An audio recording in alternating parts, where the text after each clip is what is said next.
No início do século XIX, a amizade entre Portugal e Inglaterra já tinha 500 anos, a mais duradoura aliança entre dois países. Parceiros no comércio navegavam juntos contra os piratas e os inimigos.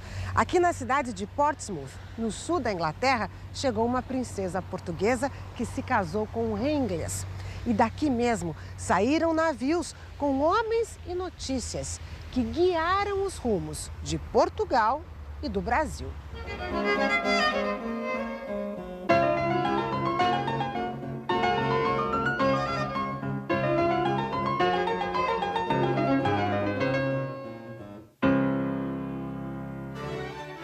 A necessidade de manter constantemente uma série de alianças políticas para garantir o poder da monarquia e as pressões econômicas do Império Britânico sobre Portugal levaram a acordos que davam muito mais vantagens para a Inglaterra.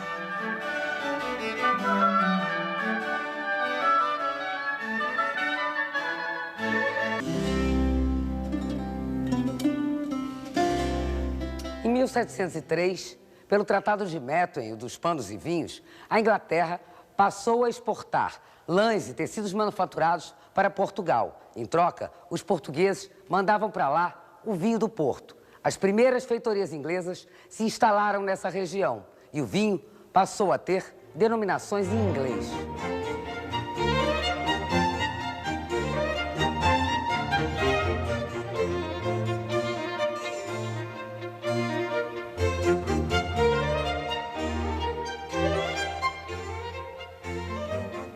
Well, the idea of the treaty, of course, was to re-establish a commercial balance, to ensure that Portugal had something to export to England in exchange for the manufactures which it was importing. Let's also remember that in the late 17th, early 18th century, Portugal was still benefiting from the diamond and gold boom in Brazil. So again, for England, Portugal seemed to be a very strong commercial partner at this period, not simply because of the market in Portugal, but of course because of the Asia connections, but especially the wealth that was flowing from Brazil to Portugal and financing enormous numbers of imports into Portugal, into the Portuguese world. But for Portugal, the wine trade was a step in rebalancing trade. Depois da instalação das feitorias inglesas, que exportavam os vinhos do Porto para o Império Britânico e também para outros países, o Marquês de Pombal saiu em defesa do vinho e das terras lusitanas. Mandou cercar as encostas do Rio Douro com estes marcos de pedra. Nasceu assim a primeira região demarcada de vinhos do mundo, como também a Real Companhia do Douro e do Porto, que pertencia ao rei e ao próprio Marquês. A Companhia Vinícola existe até hoje e conserva o nome de Real. De sua velha adega foram confiscados pelos invasores franceses centenas de barris de vinho do Porto, que era considerado um revigorante físico na época, para o próprio Napoleão e seus soldados levarem nas batalhas. Para o Brasil, a consequência do Tratado dos Panos e Vinhos foi um retorno ao passado. A colônia, que possuía uma pequena indústria de tecelagem, teve as máquinas destruídas por ordem da coroa portuguesa. Em terras brasileiras, só se podia fabricar o algodão mais grosseiro, que vestia os escravos. Portugal não perdeu tanto. Mesmo com o Tratado de Methuen, conseguiu ter uma balança comercial com superávit em relação à Inglaterra, que era grande consumidora de vinhos e não comercializava com a França. A balança se inverte. E os ingleses, que sempre se acostumaram a ver as moedas vindo de Portugal para a Inglaterra, agora com espanto diziam: isto é uma espécie de fenômeno, porque as moedas começaram a voltar. Então, uma coisa incrível em Portugal, moedas cunhadas com efígie de reis portugueses e que saíam de Portugal e foram para a Inglaterra, elas começaram, como aves de arribação, a voltar para Portugal.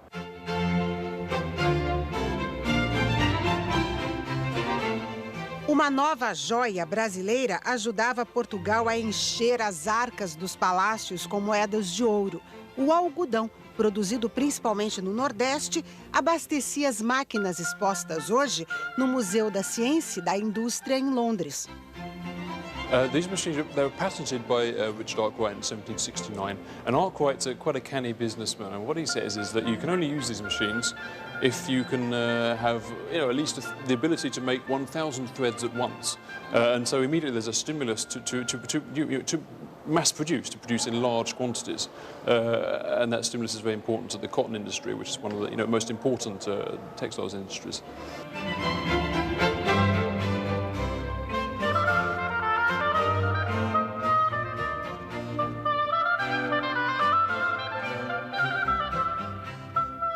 O acesso direto a esta preciosa matéria-prima brasileira era fundamental para os ingleses. A transferência da corte portuguesa e a abertura dos portos no Brasil deram o impulso que a Revolução Industrial aqui na Inglaterra precisava na hora certa, quando novas máquinas aceleravam o processo industrial. Além do mais, foi um duro golpe nas fábricas de tecido francesas, que por alguns anos não puderam importar o algodão brasileiro.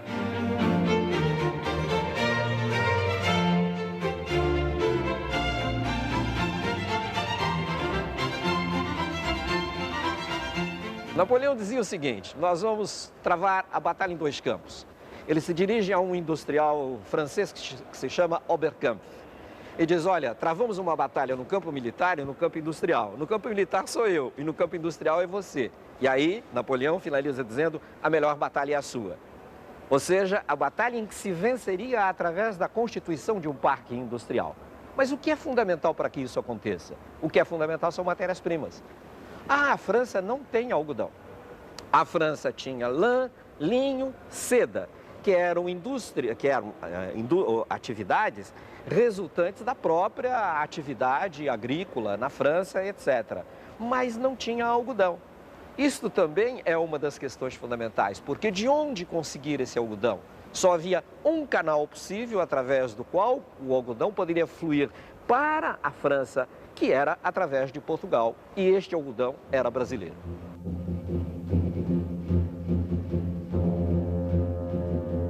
Para garantir esta guerra no campo da economia, a Inglaterra convocou a maior companhia do mundo naquela época. A empresa responsável pela construção e manutenção de 800 navios. No início do século XIX, a Royal Navy tinha as maiores máquinas de guerra do planeta cortando os oceanos. E o poder de fogo delas sempre esteve a serviço da expansão do comércio britânico. A Inglaterra espera que cada um cumpra o seu dever, gritava o almirante Nelson a bordo do navio Victory, em 21 de outubro de 1805. O navio que liderava a frota britânica está totalmente preservado, como era no dia do encontro, com a esquadra formada por inimigos franceses e espanhóis juntos em Trafalgar, na costa da Espanha. 820 marinheiros estavam no Victory, entre eles aliados de outros países. We know from the records, the accounts of the people who were on board ship, that actually you had, I think, 64 Portuguese people fighting on the British side at the Battle of Trafalgar. We know actually on board Victory there was one Portuguese man and also one Brazilian man. Nesta cabine, o almirante Nelson, comandante de toda a frota britânica e outros oficiais, planejaram o esquema da Batalha de Trafalgar. O Victory liderava a esquadra inglesa. 27 navios divididos em duas colunas quebraram a linha inimiga, formada por 33 navios franceses e espanhóis. Enquanto avançavam no início do confronto, os canhões ingleses não podiam atirar. 1 hora após o começo da batalha, um atirador de elite, no alto do mastro de um navio francês, disparou o tiro que acertou o ombro do almirante Nelson. A batalha continuou por mais 4 horas. Com a falta de ventos e a confusão na fumaça, os ingleses levaram vantagem depois de conseguir disparar os canhões com maior rapidez do que os adversários.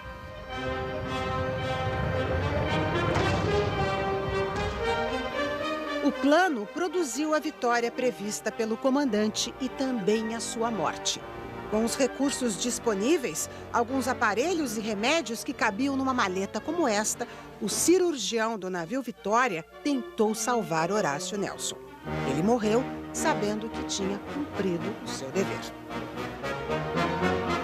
O almirante recebeu muitas homenagens. É o herói da estátua, no alto da Praça Trafalgar, em Londres.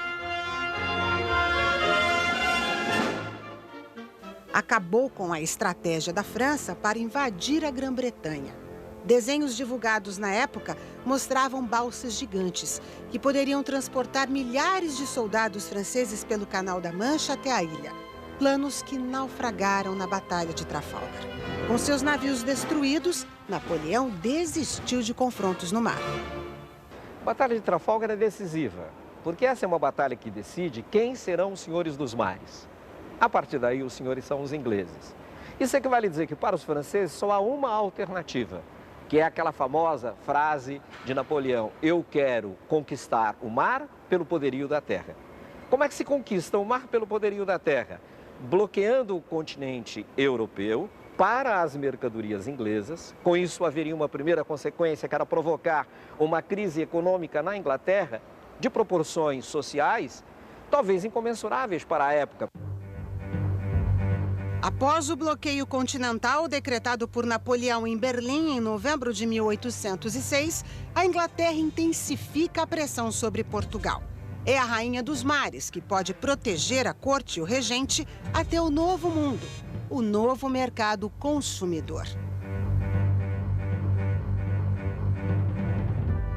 Also, there were promises that if the British gave protection to the Portuguese, in return the Portuguese would open the ports for British shipping, which was a crucial prerequisite for the British, because since the blockade, the continental blockade imposed by Napoleon the year before, the commercial situation in Britain had deteriorated, and there were problems in the manufacture sector, there were strikes, there were many people unemployed, and Britain was desperate for some outlet to its manufacturing base. Ora, Portugal pretendeu manter uma posição de neutralidade. O que acontece é que a neutralidade tornou-se impossível, porque havia a ameaça de ocupação de Portugal por Napoleão. Ora, os ingleses desenvolveram uma operação em setembro de 1807, 2 meses e meio antes da fuga da corte portuguesa para o Brasil. Os ingleses atacaram um país neutro, a Dinamarca. Foi um grande escândalo, mesmo em Inglaterra. E atacaram a Dinamarca para intimidar a família real portuguesa e para mostrar que, se a família real não fugisse para o Brasil, sofreria a mesma operação. Isto é, eles bombardearam Copenhaga, sequestraram e confiscaram os navios da Armada dinamarquesa e trouxeram-nos para a Inglaterra. Esta operação foi em setembro de 1807. Numa convenção secreta aqui em Londres, em 22 de outubro de 1807, ficou acertado que Portugal declararia guerra contra a Inglaterra. Foi uma declaração para francês ver, uma tentativa de adiar o avanço das tropas de Napoleão na Península Ibérica.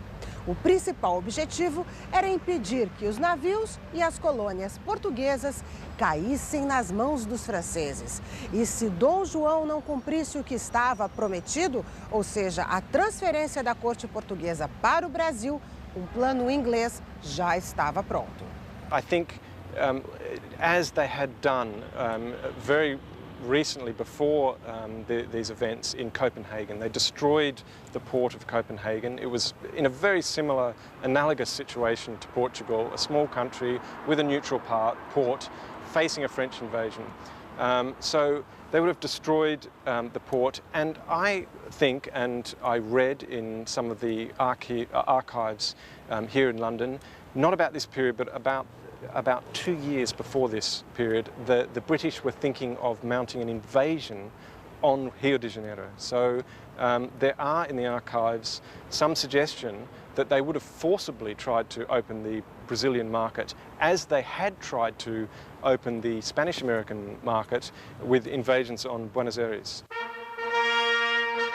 O plano estava pronto desde 1805. 10 mil soldados ingleses viriam em várias embarcações direto para o Rio de Janeiro. Outra esquadra levaria a corte portuguesa para o mesmo destino. No Rio de Janeiro era esperado um desembarque sem hostilidades.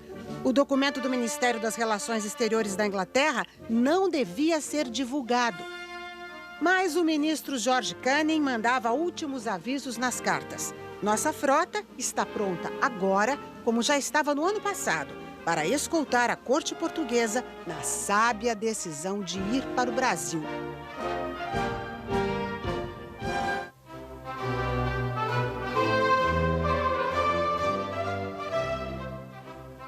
Outro fator para que Dom João tomasse a decisão de reforçar as alianças com o Império Britânico, aceitar o apoio dos ingleses e partir para o Brasil foi o acordo que Napoleão costurou no castelo de Fontainebleau com o embaixador da Espanha, um negócio que beneficiaria os dois.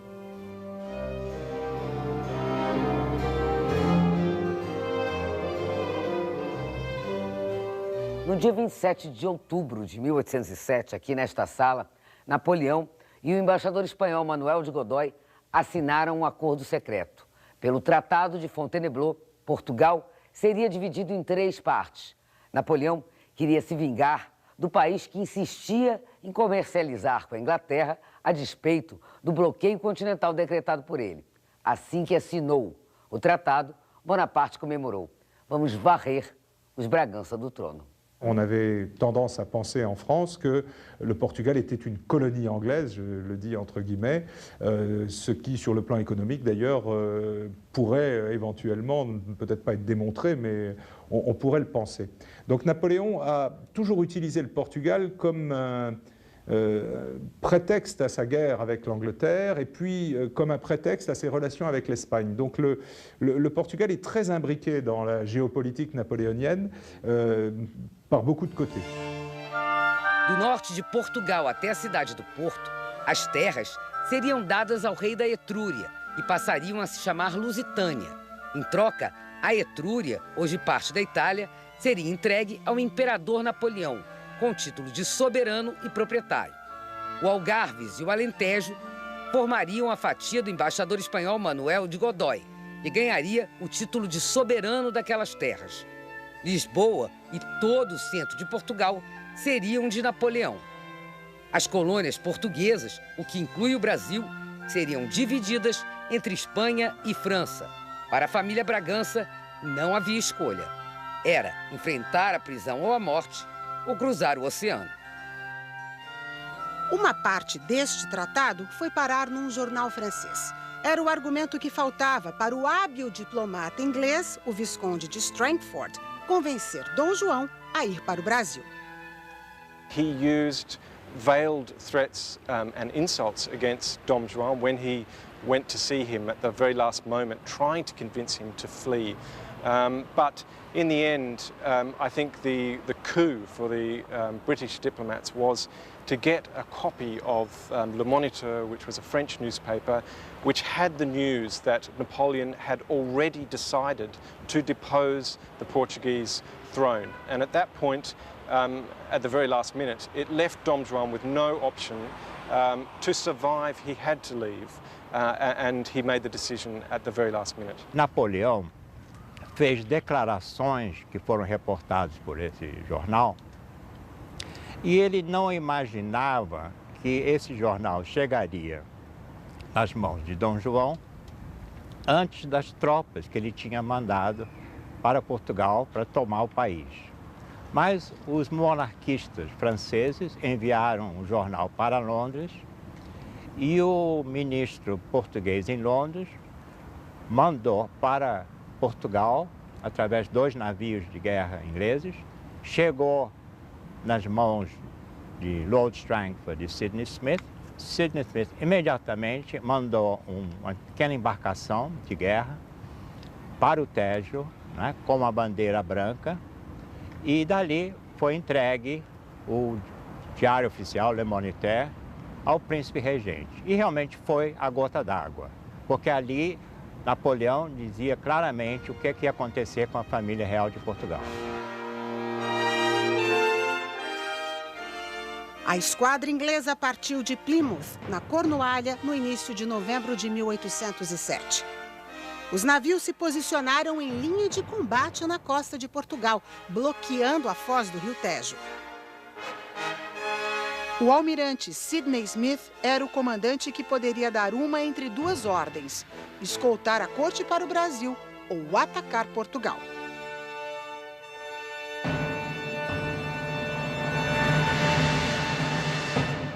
E desde a longa data que a coroa estava preparada para a eventualidade de ter que partir, mantendo-se fiel àquilo que era a sua aliança estratégica, que era a aliança com a Inglaterra, e que eu creio que foi a opção, sem dúvida nenhuma, mais correta na altura. O governo francês exigia a ruptura de Portugal com a Inglaterra, mas, obviamente, Portugal não poderia romper com a Inglaterra porque simplesmente havia o dado político de que a Inglaterra controlava os mares. Ora, Portugal vivia basicamente da sua estrutura colonial, no Brasil, na África e na Ásia. Então não fazia o menor sentido atender a exigência de Napoleão e romper com a Inglaterra.